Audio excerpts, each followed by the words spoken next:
Derry. What was Derry like? I started to say he was a good old guy, but I couldn't. I burst out bitterly. He's not like Soda Pop at all, and he sure ain't like me. He's hard as a rock and about as human. He's got eyes exactly like frozen ice. He thinks I'm a pain in the neck. He likes soda. Everybody likes soda. He can't stand me. I bet he wishes he could stick me in a home somewhere, and he'd do it too if Soda'd let him. Two-Bit and Johnny were staring at me now. No, Two-Bit said, dumbfounded. No, Ponyboy, that ain't right. You got it wrong. Gee, Johnny said softly. I thought you and Derry and Soda got along real well. Well, we don't, I snapped, feeling silly. I knew my ears were red by the way they were burning, and I was thankful for the darkness. I felt stupid. Compared to Johnny's home, mine was heaven.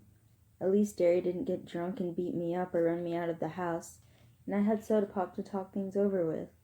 That made me mad. I mean, making a fool out of myself, in front of everyone. And you can shut your trap, Johnny K, 'cause we all know you ain't wanted at home either, and you can't blame them. Johnny's eyes went round, and he winced as though I'd belted him. Two-Bit slapped me a good one across the side of the head, and hard. Shut your mouth, kid. If you wasn't Soda's kid brother, I'd beat the tar out of you. You know better than to talk to Johnny like that. He put his hand on Johnny's shoulder. He didn't mean it, Johnny. I'm sorry, I said miserably. Johnny was my buddy. I was just mad. It's the truth, Johnny said with a bleak grin. I don't care. Shut up talking like that, Two-Bit said fiercely, messing up Johnny's hair. We couldn't get along without you, so you can just shut up. It ain't fair, I cried passionately. It ain't fair that we have all the rough breaks. I didn't know exactly what I meant, but I was thinking about Johnny's father being a drunk and his mother a selfish slob, and Two-Bit's mother being a barmaid to support him and his kid sister after their father ran out on them. And Dally, wild, cunning Dally, turning into a hoodlum because he'd die if he didn't, and Steve, his hatred for his father coming out in his soft, bitter voice and the violence of his temper.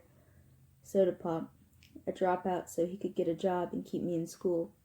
And Derry, getting old before his time, trying to run a family and hold on to 2 jobs and never having any fun. While the Socs had so much spare time and money that they jumped us and each other for kicks, had beer blasts and river bottom parties because they didn't know what else to do. Things were rough all over, all right. All over the east side. It just didn't seem right to me. I know, Two-Bit said with a good-natured grin. The chips are always down when it's our turn, but that's the way things are. Like it or lump it.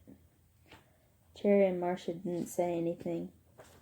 I guess they didn't know what to say. We had forgotten they were there. Then the blue Mustang was coming down the street again, more slowly. Well, Cherry said resignedly, they spotted us. The Mustang came to a halt beside us, and the 2 boys in the front seat got out. They were Socs, all right. One had on a white shirt and a mattress ski jacket, and the other a light yellow shirt and a wine-colored sweater. I looked at their clothes and realized for the first time that evening that all I had was a pair of jeans and Soda's old navy sweatshirt with the sleeves cut short. I swallowed. Two-Bit started to tuck in his shirt tail, but stopped himself just in time. He flipped up the collar of his black leather jacket and lit a cigarette. The Socs didn't even seem to see us. Cherry, Marcia, listened to us, the handsome black-haired Soc with the dark sweater began. Johnny was breathing heavily, and I noticed he was staring at the Soc's hand. He was wearing 3 heavy rings. I looked quickly at Johnny, an idea dawning on me. I remembered that it was a blue Mustang that had pulled up beside the vacant lot, and that Johnny's face had been cut up by someone wearing rings. The Soc's voice broke into my thoughts. Just because we got a little drunk last time. Cherry looked mad. A little? You call reeling and passing out in the streets a little? Bob, I told you, I'm never going out with you while you're drinking, and I mean it. Too many things could happen while you're drunk. It's me or the booze. The other Soc, a tall guy with a semi-beetle haircut, turned to Marcia. Baby, you know we don't get drunk very often. When she only gave him a cold stare. He got angry. And even if you are mad at us, that's no reason to go walking the streets with these bums. Two-Bit took a long drag on his cigarette. Johnny slouched and hooked his thumbs in his pockets, and I stiffened.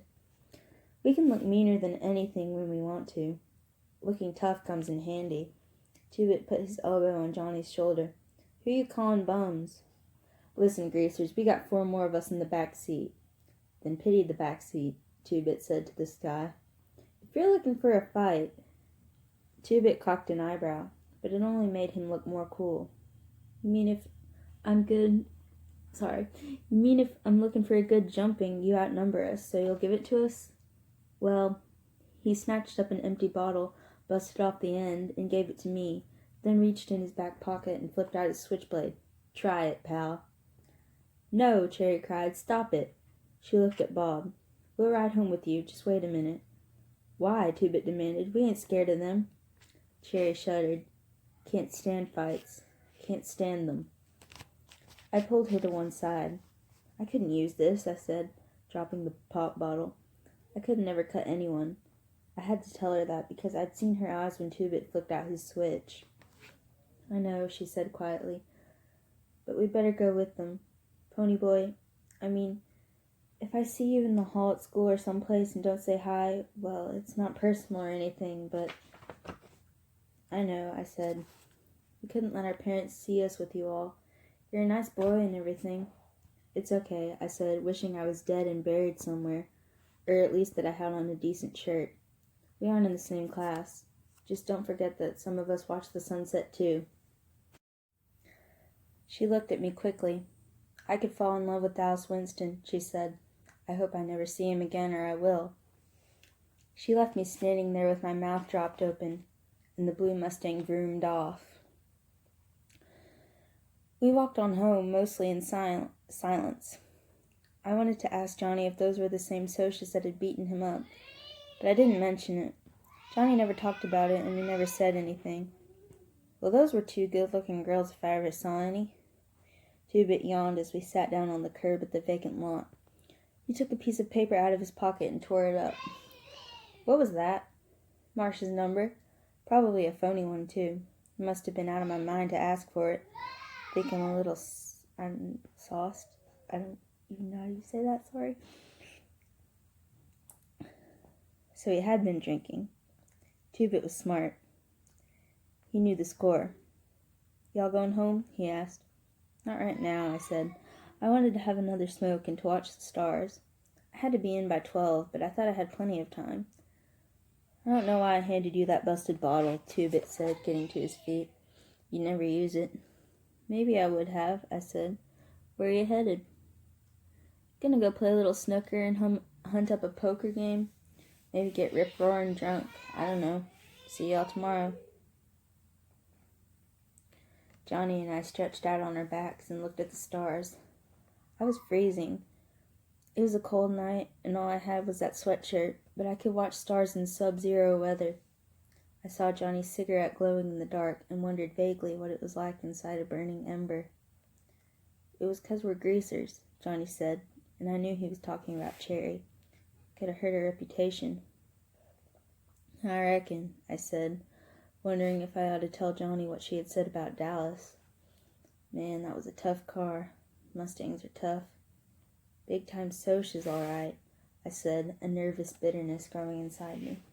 It wasn't fair for the Socs to have everything. We were as good as they were. It wasn't our fault we were greasers. I couldn't just take it or leave it like Two-Bit, or ignore it and love life anyway, like Soda Pop, or harden myself beyond caring, like Dally, or actually enjoy it like Tim Shepard. I felt the tension growing inside of me, and I knew something had to happen or I would explode. I can't take much more. Johnny spoke my own feelings. I'll kill myself or something. Don't, I said, sitting up in alarm. You can't kill yourself, Johnny. Well, I won't, but I gotta do something. Seems like there's gotta be some place without greasers or Socs. It's just people. Plain, ordinary people. Out of the big towns, I said, lying back down. In the country. In the country. I loved the country. I wanted to be out of towns and away from excitement. I only wanted to lie on my back under a tree and read a book or draw a picture, and not worry about being jumped or carrying a blade or ending up married to some scatterbrained broad with no sense.